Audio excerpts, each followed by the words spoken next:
Vox Super Continental. I'm doing a bit of work on this. There were several dead keys, some dividers, tone dividers were out. I fixed most of it, but there are still a few issues. One is the walking bass is completely dead.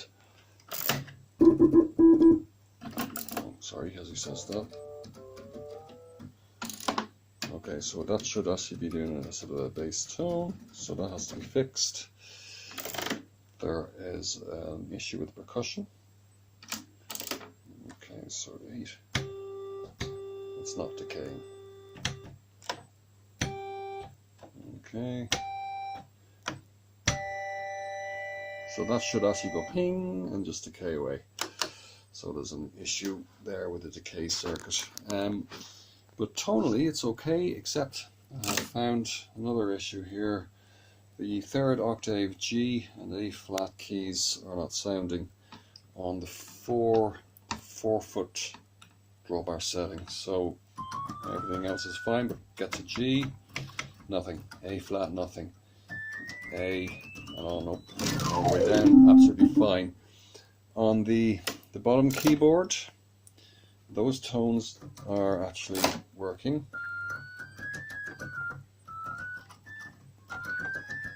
Which tells me it's not the divider for that octave. It's working.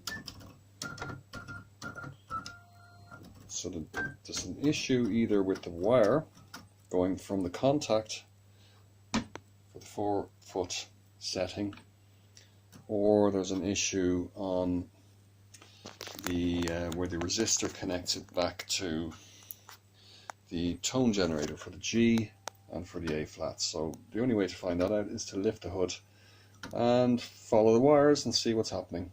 Right, so I've lifted the hood, and this is the underside of the top keyboard manual, and following it on up to the G key, it's this one here.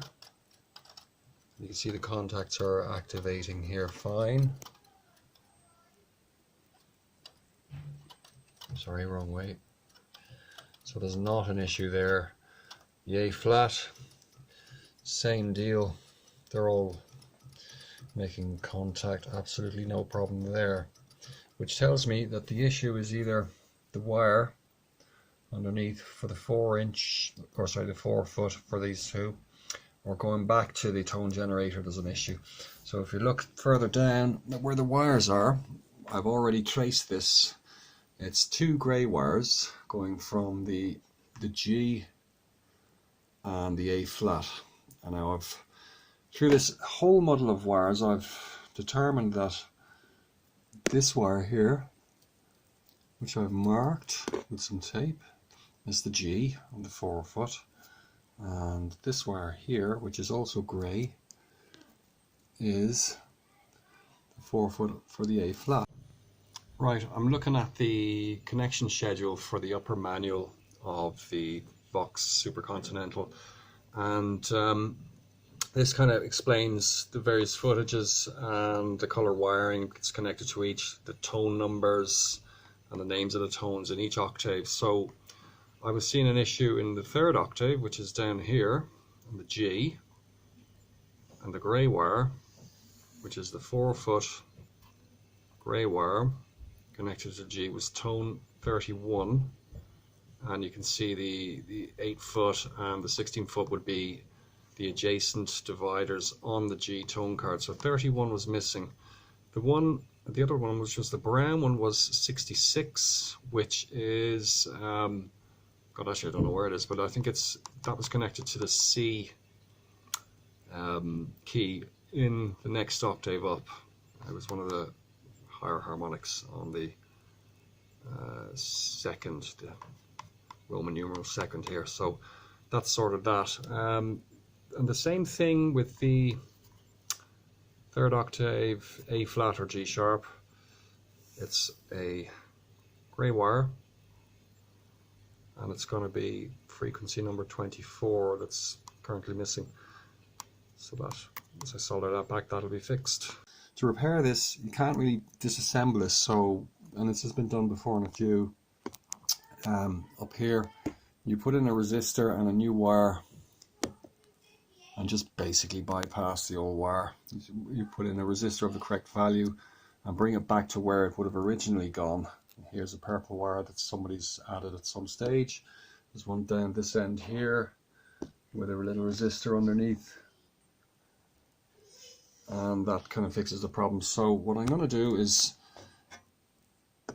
unravel the connectors here, see where the grey ones connect to, which I've determined from the schematic it should be on the third, can't really see it here, but there's a third kind of circuit board in, and the second one up should be the grey ones. So now I've kind of excavated in here to where the wires from the contacts connect back to what they call the biscuit boards, which are basically just resistor boards that go back to the generators.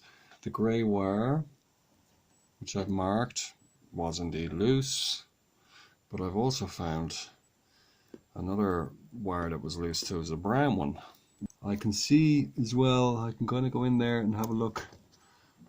Very hard to see here, but I can see where that's supposed to be connected. I'm going to see if I can zoom in on this at all here and have a look. So that wire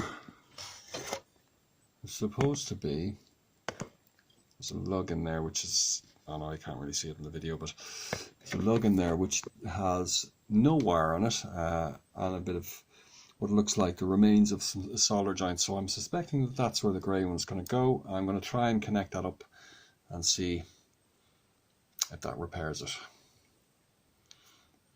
I just wanted to explain also what they call the biscuits inside or underneath the manuals, which connect all the wires back to the tone generators. So they're called biscuits because they're kind of, I guess they're rectangular shaped little PCBs where the wires go in, and there's like a resistor between that and the back of the tone generator. So all these wires are different footages on the drawbars. If we come down to the G notes where we were having an issue, you can see here that the third footage, which was the 8 foot, the 6th one down was the grey one. That was the one that was broken, and directly above it was the brown one, which was broken. So that kind of makes sense. Whoever named the biscuits, I don't know, but anyway, that kind of explains the terminology. Okay, so I've added a clip lead to where I think the grey wire should go, and I've just joined that here to the end of the grey wire just to test if it is the right terminal that it's broken off from. The wire itself here that I've used might actually affect the volume, but we'll see. We're going to try it out now and see what happens. Okay, here goes. So it's set to the same setting as before, and now I've reconnected the G, so starting with C, and there it's back. So it's the right one, so I can go ahead and solder that one. I've soldered back the grey and the brown wires onto the back of the terminals on the G key, the third octave G, and okay, so that's back as expected. Now that's the grey wire going to the 4 footage. The brown one was actually a harmonic on the 3rd. Okay, so they're fixed. Now the next one to do, hopefully the last one, is going to be the A flat. So we have to do a little bit of digging in there and see where that is. Right, so I've reconnected the A flat 4 foot harmonic, and it's back. I think that's it. That's all the tones working. I've checked all the tones and all the footages here, and everything works, both manuals.